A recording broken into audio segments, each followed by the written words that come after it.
orar y la oración que agrada a Dios el Padre. Entonces, y la próxima semana ya estaremos viendo paso a paso de lo que es en sí la oración modelo que el Señor nos ha dejado, lo que es la oración del Padre Nuestro. Era muy larga para dejarla de un solo, y la verdad creo que de esta manera nosotros organizamos las ideas con respecto a este tema tan importante. ¿Okay? Bien, les pido que me acompañe, hermano, a Mateo capítulo 6.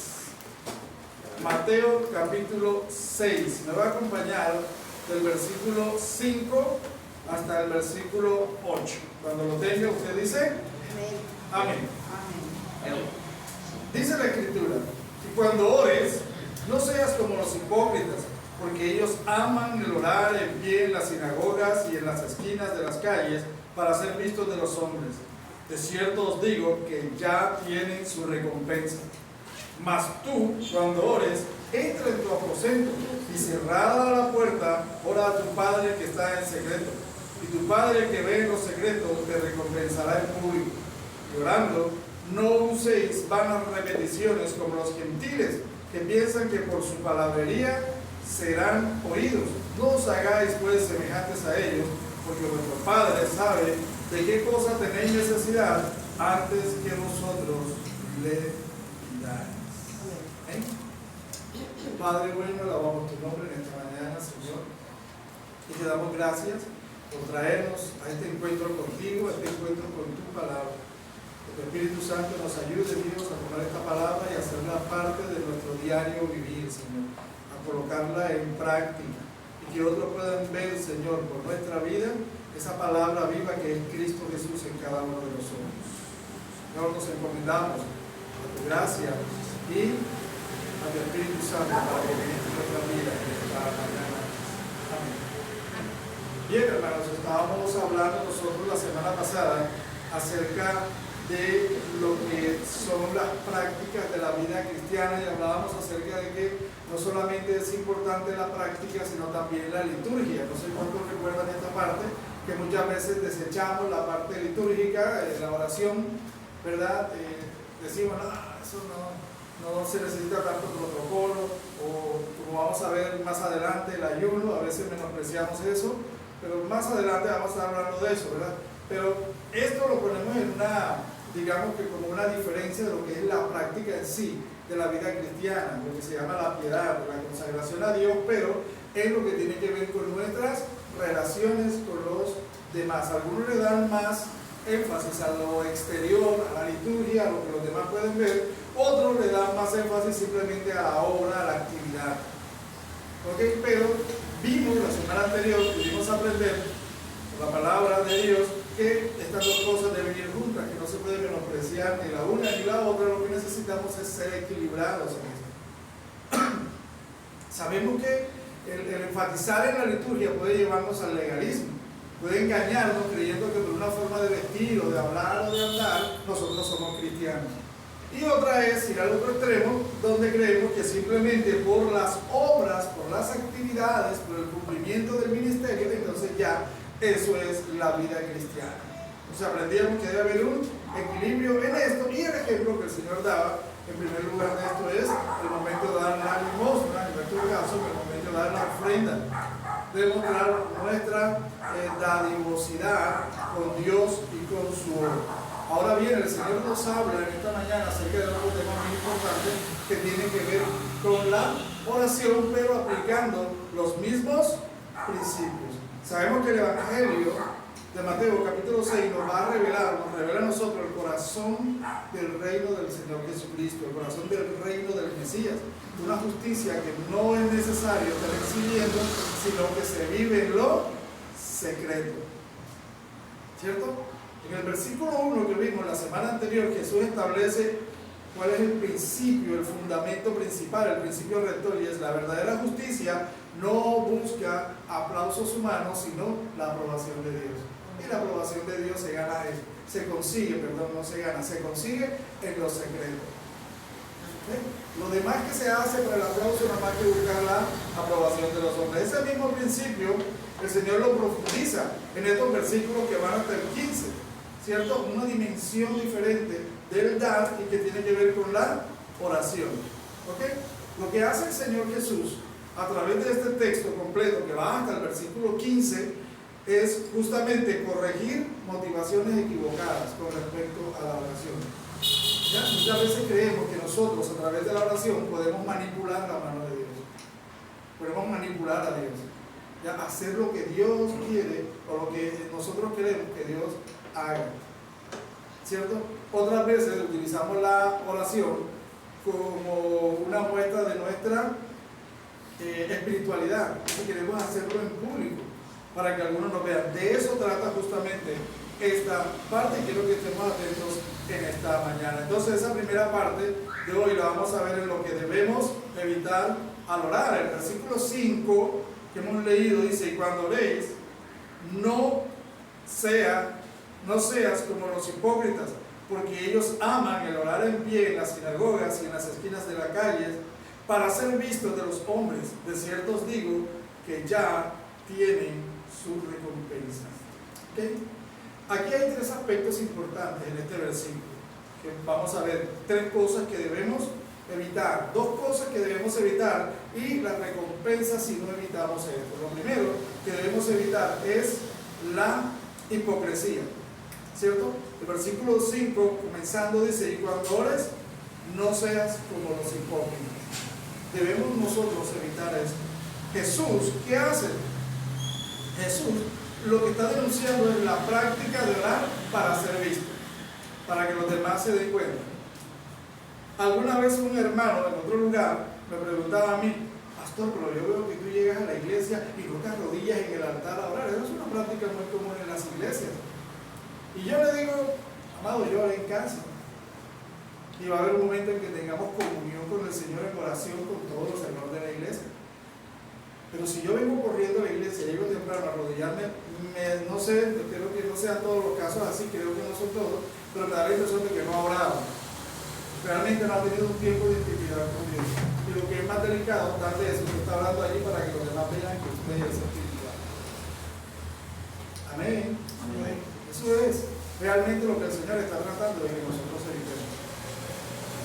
Usted ora en casa, usted tiene un tiempo de intimidad con Dios, como lo vamos a ver más adelante. Es parte de nuestra vida espiritual, pero esto no es para ser exhibido delante de los demás. La oración pública es la oración comunitaria. La oración comunitaria, el tiempo de la oración con toda la iglesia, con todos los hermanos de la congregación. La oración privada, la oración individual es una oración privada. Es un momento de intimidad entre Dios y yo. Allí no se mete nadie, allí no hay intercesión de nadie, allí no hay intervención de nadie, solamente Dios y usted. Nada más. Esa es la oración individual. Ahora hay un momento en que somos inspirados a orar en el templo, es cierto. Hay un momento, ¿verdad? Busco un lugar, aquí, allá, busco un lugar allí. Si yo siento de pronto que algo está pasando, yo llego al templo, veo que algo hay en el ambiente espiritual, yo me voy a un lugar de intimidad con Dios. Señor, ¿qué está pasando aquí? O invito a un hermano, ven, oremos aquí, yo siento que hay algo que no está bien en el mundo espiritual aquí alrededor del templo. Vamos a hablar aquí, pero vámonos ahí a un lugar apartado, vámonos ahí a los salones de los niños, vámonos al patio. Y si es de orar toda la iglesia, bueno, entonces, pastor, está pasando, o yo mismo como pastor puedo llegar y decir: hermano, levántase que vamos a orar por esto, por esto y por esto, porque ya es una oración comunitaria, una oración de toda la iglesia. Amén, hermano.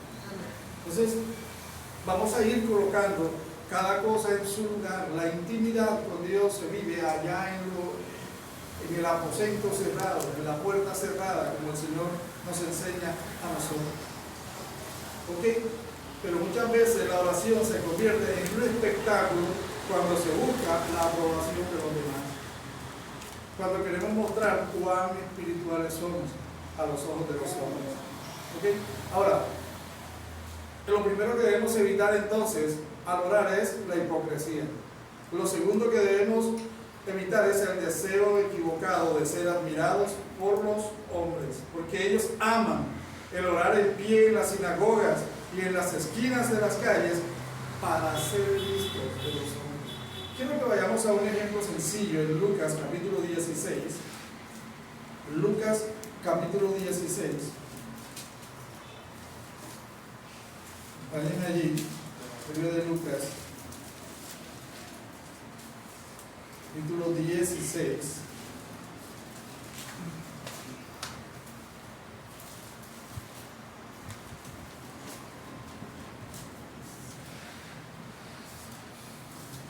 Ok, vamos allí al versículo, Lucas 18. Lucas 18, a partir del versículo 9. Lucas 18, 9. Dice la Escritura: a unos que confiaban en sí mismos como justos y menospreciaban a los otros, dijo Jesús también esta parábola. Dos hombres subieron al templo a orar. Uno era fariseo y el otro publicano. El fariseo, puesto en pie, oraba consigo mismo de esta manera: Dios, te doy gracias porque no soy como los otros hombres, ladrones, injustos, adúlteros, ni aún como este publicano. Ayuno 2 veces a la semana, doy diezmo de todo lo que gano. Mas el publicano, estando lejos, no quería ni aún alzar los ojos al cielo, sino que se golpeaba el pecho diciendo: Dios, sé propicio a mí, pecador. Os digo que este descendió a su casa justificado antes que el otro, porque cualquiera que se enaltece será humillado, y el que se humilla será enaltecido. Aquí hay algo que es importante y que vale la pena resaltar, ¿cierto? Los dos personajes, uno era un fariseo, una persona conocedora de las Escrituras, reconocido, con una, digamos, con una visión espiritual reconocida por los demás, ¿cierto? Se supone que reconocían que practicaba la religión judía en la línea de los fariseos. Pero miren que este hombre se asemeja mucho a lo que Jesús dice, que él oraba como puesto en pie. Pero también dice la Biblia que oraba consigo mismo y decía: Dios, te doy gracias porque no soy como los otros hombres. ¿Sabe cuál es una de los grandes problemas de nosotros en cuanto a nuestra espiritualidad? Que muchas veces queremos compararnos con la espiritualidad de otros. Yo le voy a decir algo esta mañana. Siempre vamos a encontrar personas que de pronto espiritualmente no son tan fuertes como nosotros, pero también vamos a encontrar personas que espiritualmente son demasiado fuertes y no alcanzarían a ese nivel. ¿Sí me entienden? Esa espiritualidad de estas personas. Entonces este hombre dice que hablaba para sí mismo y hablaba de sus bondades. ¿Sabe? Yo creo que nadie en su sano juicio, a menos que haya una intervención del Espíritu Santo, se va a colocar en pie a decir: yo soy un pecador y hice esto, y esto, Señor, ¿cierto? Sino que hace, vaya en la intimidad y le dice: Señor, te he fallado, he cometido esto. Y este hombre se puso en pie, pero para hablar de sus bondades, para decirle a Dios: tienes un hijo que es una joya, tienes un hijo que es una bendición, ¿verdad? Yo no soy como los otros, no, soy especial, ¿cierto? Porque yo oro, yo ayuno, yo diezmo, soy un firme aquí en la congregación, allí en la sinagoga, yo soy lo máximo. O sea, él se estaba colocando, ya él, no Dios, él se estaba colocando por encima de los demás. Eso es hipocresía, se le llama hipocresía, para ser vistos de los demás. ¿Sabe que hay algo aquí también que me llama la atención? Dios, te doy gracias porque no soy como los otros hombres, ladrones, injustos, adúlteros, ni aún como este publicano. ¿Sabe? Muchas veces nosotros tendemos a señalar la vida espiritual de los demás. Hermano, tú estás viviendo una situación complicada. Tienes que buscar más de Dios. Tienes que buscar más de Dios porque estás mal. Mire todo lo que te está pasando. Ay, bendito Señor. Qué tan mal estaba Pablo con el Señor cuando le sucedieron todas esas calamidades. El apóstol Pablo, al cual nosotros ninguno se nos acerca ni en un 0.01% en su espiritualidad, y vivió situaciones complicadas. ¿Quién de nosotros se atrevería a decirle a Pablo, hey Pablo, esa azotada que te pegaron, esa atracada que te pegaron, esa insultada, todo eso que te pasó, demuestra que tú necesitas buscar más de Dios? En cuanto a espiritualidad, ¿saben una cosa? Usted y yo no nos podemos comparar con nadie, porque nuestro modelo es Jesús, es Cristo.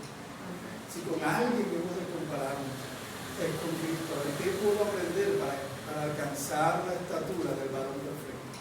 ¿Qué me hace falta aprender a mí? Para que otros puedan ver a Cristo. No puedo estar señalando, como hizo este hombre, la espiritualidad de otras personas. No la puedo estar midiendo por mi espiritualidad. Normalmente cuando yo señalo eso, que es un reflejo de que mi espiritualidad realmente no está bien. Cuando estoy señalando, ahí comenzamos mal. Ahí estaban mal este hombre. Y lo hacía en una oración pública para ser visto de los demás. Amén. Amén. Es la palabra del Señor. ¿Sabe? El deseo de ellos era ser admirados por los hombres. Los hipócritas aman la visibilidad más que la comunión con Dios. A ellos les interesa más que los demás los señalen como personas altamente espirituales.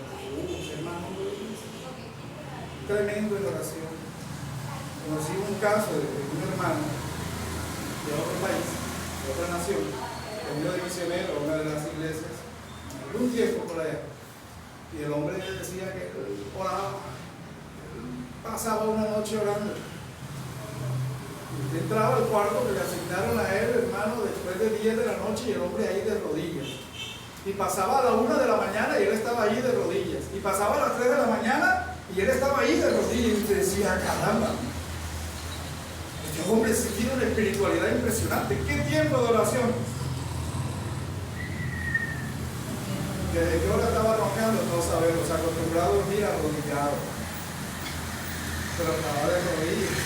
Y esto muchas veces eso es lo que sucede. Estaba roncando. Pastor amigo mío que estaba en ese campamento, dice, este hombre ronca por todos lados, ahí de rodillas.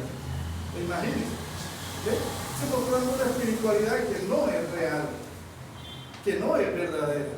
Entonces el Señor está diciendo esto allí. ¿Sabe una cosa? Ellos aman esto.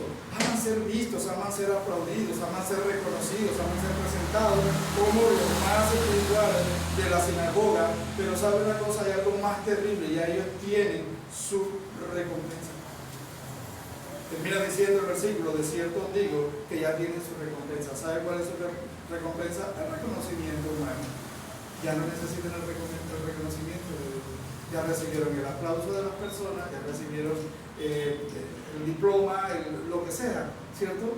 De su vida espiritual es lo máximo, ¿cierto? Ahora no estoy diciendo que los reconocimientos sean malos, alcanzamos metas y está bien un reconocimiento, pero la parte espiritual es algo muy de cada uno. Porque la parte espiritual real de nosotros es nuestra relación con Dios, y esta se da de manera demasiado íntima como para ser mostrada a los demás. Allí en los secretos, la palabra de Dios dice que Dios en los secretos revela sus cosas, pero en lo secreto. Amén. Jesús afirma que el reconocimiento de los demás es todo lo que recibirán este tipo de personas. Es todo. No habrá reconocimiento de Dios, no habrá reconocimiento en los cielos. ¿Saben cómo podemos decir que habría reconocimiento en los cielos? Cuando unos hombres en los cielos y hasta en el infierno mismo, si hubiese sido entrenado ya. Cuando unos hombres intentaron echar afuera un demonio, dice la Biblia en el libro de los Hechos, que estos hombres dijeron, te conjuramos por Jesús, el que predica Pablo, que salgas de él para expulsar al demonio. Y los demonios, uno de los demonios le dice, a Jesús conocemos y a Pablo, pero ¿tú quién eres? ¿Cuál es el peso tuyo en la vida espiritual?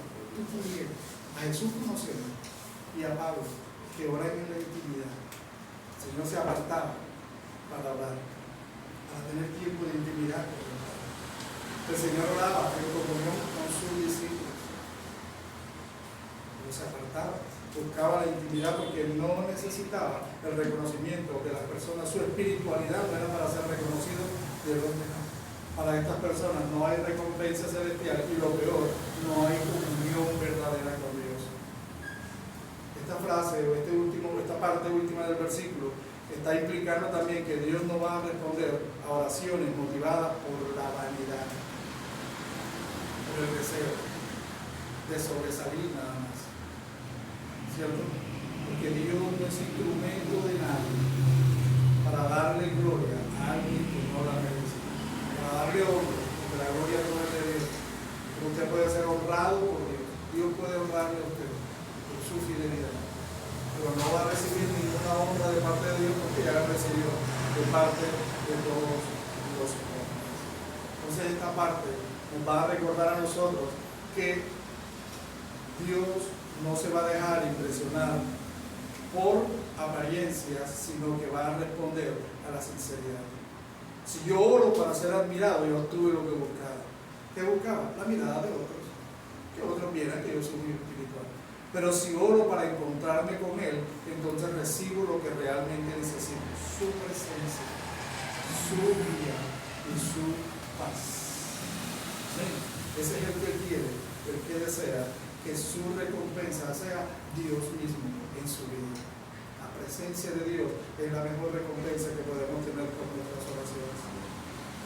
Amén. Lo que debemos evitar ahora es la hipocresía y el deseo de ser admirado por los hombres, porque esto ya tiene su recompensa. La segunda parte de esta mañana tiene que ver con la oración que agrada al Padre. Versículos 6 y 7. Mas tú, cuando ores, entra en tu aposento y cerrada la puerta, ora a tu Padre que está en secreto. Tu Padre que ve en los secretos te recompensará en público. Y orando, no uséis vanas repeticiones como los gentiles que piensan que por su palabrería serán oídos. No os hagáis pues semejantes a ellos, porque vuestro Padre sabe de qué cosas tenéis necesidad antes que vosotros le pidáis. ¿Saben? El versículo 6 nos está hablando acerca de la importancia de la intimidad en la oración. Jesús está llamando a sus discípulos a entrar en su aposento, a tener un lugar secreto, un lugar privado, donde tener un encuentro con Él. Pero ¿sabe qué? Apartado del ruido. Apartado del ruido. Ahora bien, ¿de qué ruido estamos hablando? Nosotros podemos mirar tres tipos de ruido que pueden romper nuestra comunión con Dios. Tres tipos de ruido. Lo que nosotros normalmente reconocemos que es ese vehículo pasando por aquí. O es el Señor que ya estoy extrañando, que pasa vendiendo la fruta y la verdura cuando yo estoy predicando. ¿Ya pasó? Ok. Hoy quiso dedicársela a los músicos. Entonces, ya pasó. Ese es el ruido físico. El ruido que de pronto usted quiere orar en su casa y de pronto por ahí hay un televisor encendido, está la vecina con el picón y la música esa de despecho, cualquier cosa que lleguen a sus oídos. Ese ruido debemos evitarlo, ¿cierto? Buscar la manera, buscar el sitio, la hora precisa para tener ese silencio que necesitamos para entrar en la intimidad con Dios. Pero sabe, también hay otro ruido y es el ruido cultural. Nuestra cultura que nos impulsa, que se mete aquí en la mente y se mete en el corazón. Ese ruido que no nos deja ver la voluntad de Dios, que no nos deja entender la palabra de Dios, o que se pone en un choque allí en nuestra mente con lo que el mundo te está pidiendo, con lo que la cultura te está exigiendo que tú seas y lo que realmente Dios está pidiendo. Ese ruido cultural muchas veces no nos deja ir de rodillas. Esa cantidad de cosas que están allí en nuestra mente que se convierten en una lucha y entonces le gasto tiempo a esto y no puedo orar, o estoy allí y estoy pensando en eso que me dijeron, en eso que me contaron, ¿cierto? La cultura influye en todo, en nosotros. ¿Sabe? Alguien hablaba de música cristiana y yo alguna vez le dije, la música cristiana no existe. ¿Cómo? No existe. No existe la música cristiana. Existen las letras cristianas adaptadas a la música de la cultura donde la iglesia está. Pues no cantamos nosotros para dar pop. Aquí cantamos, hoy cantamos una. O no cantamos nosotros rock. O no cantamos disco con letras cristianas. Nuestros ritmos alegres no son originales, son tomados de dónde? De la cultura. Bueno, no cantamos cumbia o merengue en la iglesia. Eso es la cultura, pero que nosotros tomamos esa parte y la llevamos al evangelio. Pero lo peor es cuando la cultura es la que predomina sobre el evangelio. La cultura predomina sobre el evangelio. Es un muchacho que quiere cantar rap. Ahí va todo el rap es pecado, ¿no? Sí, pero que con cadena, con la gorra volteada, y camina con caminado, y eres cristiano y quiere caminar así con los pantalones por acá, y ya eso es la cultura que conoce en la iglesia. Pero tú usas la letra para glorificar a Dios. Con ese ritmo puedes llegar a los jóvenes sin necesidad de cambiar lo que tú eres, sin que tengas que cambiar el caminado, sin que tengas que cambiar la manera de vestir. Yo recuerdo en los principios de la alabanza moderna que Marco Witte cantaba rock y Marco Witte cantaba balada en saco y corbata. ¿O no?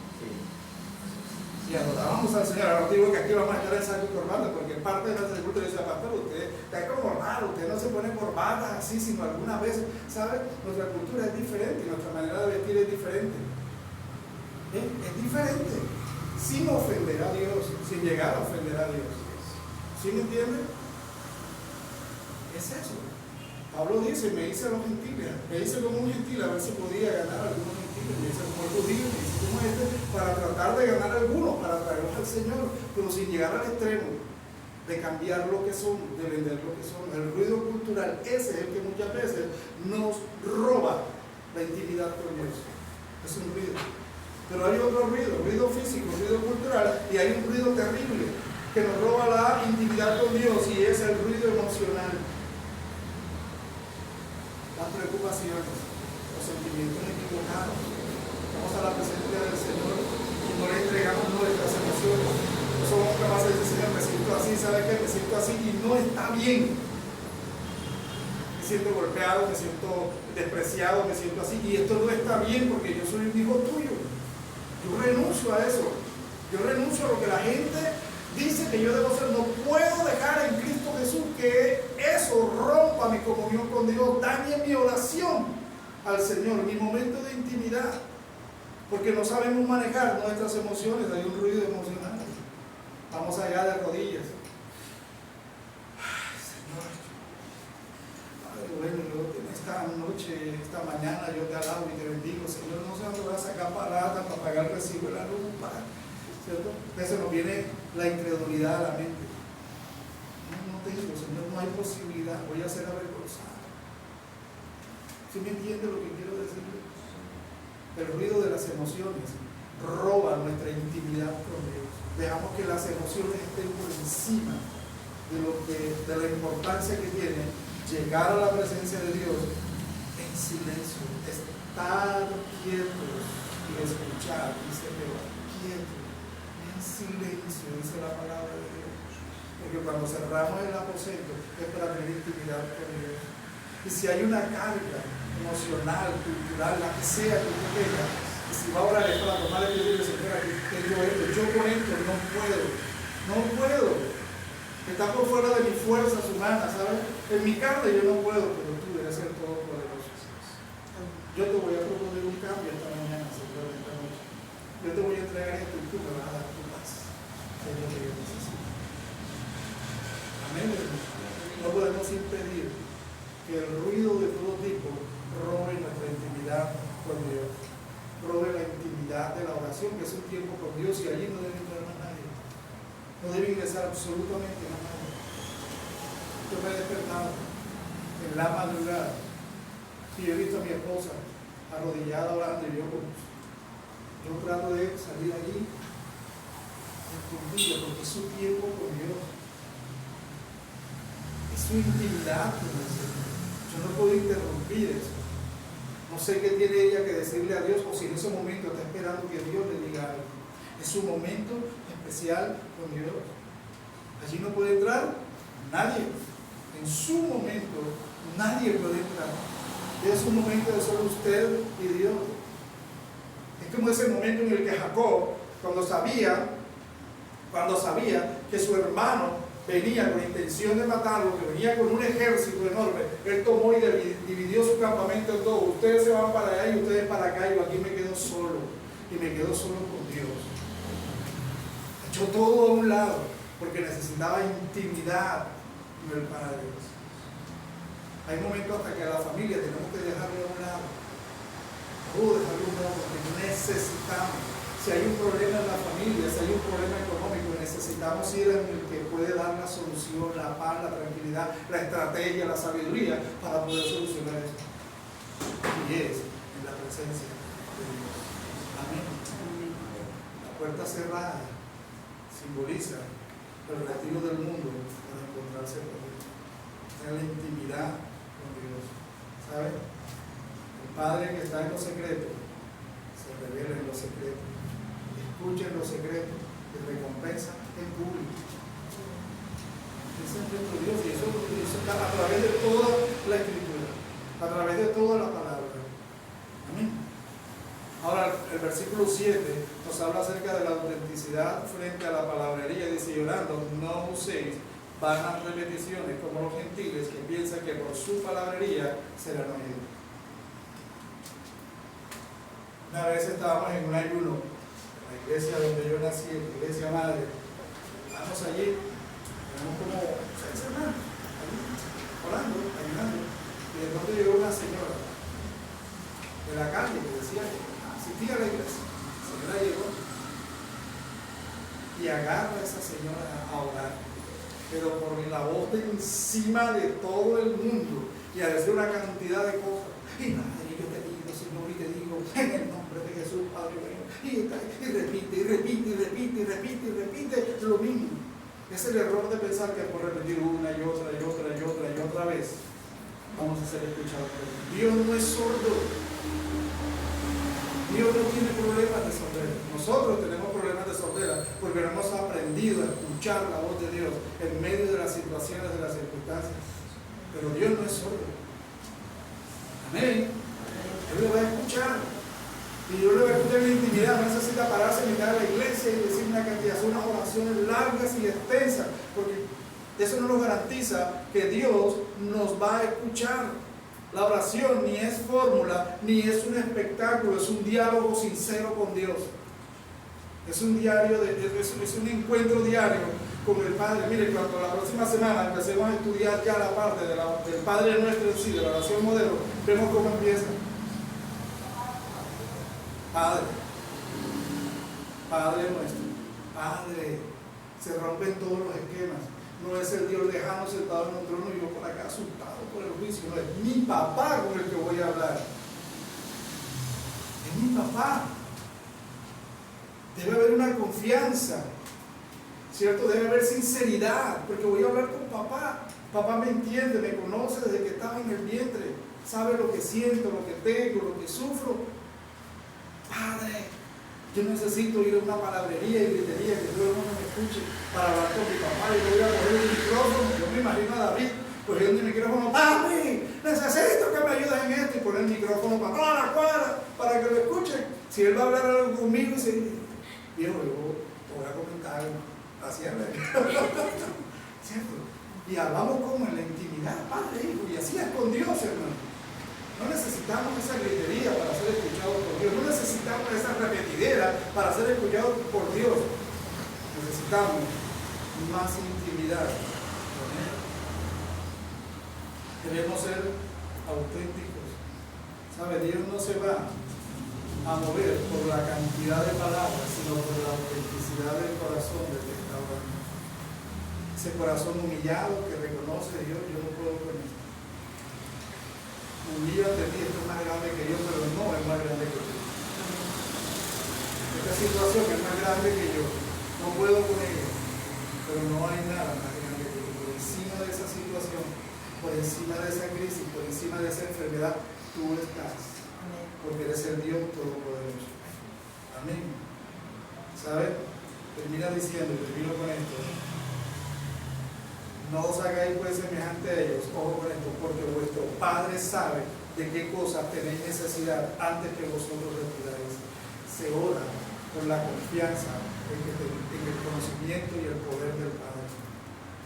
No en el conocimiento mío, en el conocimiento que Dios tiene de mí y de todas las cosas alrededor mío. Dios conoce cada necesidad que usted y yo estamos compadeciendo en estos momentos, aún sin decírselo. ¿Sabe? Cuando Dios desciende para encontrar a Moisés allí ve la zarza ardiente y se acerca y dice: quita el calzado de tus pies, porque esta tierra que pisas es santa. No el almacén, no tierra santa, sino el lugar que pisas santo es. ¿Ven? Y lo primero que dice: he visto el sufrimiento de mi pueblo. Visto, o sea, 400 años de esclavitud y muchos, 10 generaciones allí que pudieron decir: Dios se olvidó de nosotros, sin saber que Dios estaba llevando adelante un proceso con la vida de ellos para convertirlos en la nación pechichona de Dios. Dios estaba llevando un proceso, pero lo importante aquí es cuando Dios habla a Moisés, lo primero que dice: he visto el sufrimiento de mi pueblo, he visto la maldad de aquellos que lo oprimen y he descendido para liberarlos. He descendido para eso. Dios, déjeme le digo una cosa: Dios no desconoce lo que tú estás viviendo en este momento. Dios sabe lo que estás viviendo. Dios sabe. Pero sería bueno que alguien me dijera por esa vida y le dijera: así me siento. Pero cuando nos acercamos a Él, ¿sabe una cosa? Dios se goza. Hubo un hombre llamado Bartimeo que se acercó a Dios, pasó por encima de todo, se acercó al Mesías. Cuando el Señor le hace una pregunta, le dice: ¿qué quiere que te haga? Le recogió la vista. ¿Será que el Señor no sabía? Sí sabía, pero quería escuchar una palabra de fe. Dios sabe lo que tú y yo estamos viviendo, pero quiere escuchar nuestra voz, demostrando nuestra fe, nuestra confianza en que Él es la respuesta a todas nuestras necesidades. Eso es lo que Dios espera de cada uno de nosotros en la oración. No espera que nos pongamos a gritar en la congregación para parecer más espirituales que los demás. Es el tiempo de buscar a Dios en intimidad. Muchos me dicen: pastor, y vamos a hacer un ayuno. Y yo le pregunto a todos los que me dicen: pastor, vamos a ayunar. ¿Están ayunando individualmente? ¿Están tomando un día para dejar el alimento a un lado en su casa y meterse en una habitación y dedicarle ese día a Dios? ¿Necesitamos acaso que la iglesia o que el pastor llame a venir un día a un ayuno para ayunar nosotros? ¿O acaso no podemos nosotros ayunar en casa, dedicar un tiempo a Dios? Tenemos que esperar que haya un evento especial. ¿Será que no podemos tomar una noche para hacer vigilia en casa, buscando la intimidad de Dios? O sea, no hacemos vigilia porque la iglesia no programa una vigilia. Dice la Biblia que David vigilaba solito en las vigilias de la noche. Oraba al Señor. Daniel vigilaba solito. Nos unimos para una vigilia con propósitos comunitarios, con metas de la iglesia. Pero usted y yo podemos ayunar, podemos vigilar en una actitud individual. Es más, podemos hacerlo junto con la familia. Amén, hermano. Este tipo de prácticas cristianas tenemos que aprender a diferenciarlas. Después la práctica comunitaria, la cena del Señor es algo comunitario. Aunque recuerdo que en mi iglesia anterior donde nací, yo recuerdo que cuando un hermano estaba enfermo, unos hermanos líderes, ni siquiera el pastor, algunos hermanos líderes llevaban a la casa y llevaban los elementos y compartían la cena del Señor con los hermanos que no podía asistir al templo, porque querían llevarlo a la simbolización de la comunión de Cristo. Yo creo que eso traía gozo al corazón de ese hermano. Amén. La liturgia es importante, la práctica es importante. Pero sobre todas las cosas, esto se alcanza con la intimidad con Dios. Creo que se le pierde esta mañana. ¿Sabe? Esta mañana Jesús, a través de la palabra de Dios, nos ha revelado, nos ha mostrado que la oración no es un acto público ni es una fórmula repetitiva, sino una experiencia íntima con el Padre que ve en los secretos. Jesús nos está llamando a abandonar la apariencia y la palabrería y a entrar en una relación basada en la confianza, en la dependencia y en la verdad de Dios. ¿sabes? Debemos buscar, procurar ese espacio sagrado, lejos del ruido, lejos de la vanidad, para descubrir algo impresionante. Y es que Dios ya conocía esa necesidad que nosotros le llevamos, pero quería escucharla en nuestros labios, al igual que Bartimeo. El Señor sabía que él era ciego, no le pregunta por eso, solo quería escuchar la palabra que demostraba la fe de Dios. Dios conoce tu necesidad. Y Dios no quiere vernos así, angustiados, como podemos estar, pero Él quiere escucharnos. Quiere que delante de la intimidad mostremos que realmente confiamos en Él. Nuestra fe, nuestra confianza, nuestra esperanza solo está en Él. Pero ¿saben qué es lo más lindo? Que después de revelarnos esto, Dios nos va a llevar a algo más profundo. Nos va a enseñar cómo orar, la manera correcta de orar. Pero eso será el próximo domingo, cuando aprendamos la oración modelo que el Señor nos ha dejado. Pero sus ojos ahí donde están, hermano. Padre bueno, te damos gracias en esta mañana. Gracias. Hoy estamos aquí en comunión contigo, Señor, como iglesia, como cuerpo tuyo, como tu palabra lo enseña. Nos reunimos aquí en esta mañana para escuchar tu palabra, pero primero para adorarte, para reconocer a través de los cánticos tu grandeza, tu poder, para reconocer que tú eres Dios por encima de todas las cosas. Ahora, Dios, hemos escuchado esta palabra que tú inspiraste en el corazón y en la mente del evangelista Mateo. Ayúdanos, Dios, a dejar que el Espíritu Santo tome esta palabra y la convierta en una realidad en nosotros. Que podamos ir en intimidad contigo, allí en ese lugar donde tú escondes el secreto que deseas revelar, en ese lugar donde no llega ningún tipo de ruido, Señor, y podemos escuchar tu voz. Padre, gracias, porque por Cristo Jesús, por la cruz del Calvario, por la sangre derramada, el velo del templo se rompió y tenemos entrada al trono de la gracia, para hallar la gracia necesaria para el oportuno socorro, según tú lo dices en tu palabra en la carta de los Hebreos. Gracias a Dios por este gran privilegio. Ayúdanos a valorarlo. Ayúdanos a no olvidar esto, Señor, y a usarlo como un arma poderosa en nuestra vida espiritual. Padre, en el nombre de Jesús, te damos gracias por todo esto. Amén y amén. Vamos a estar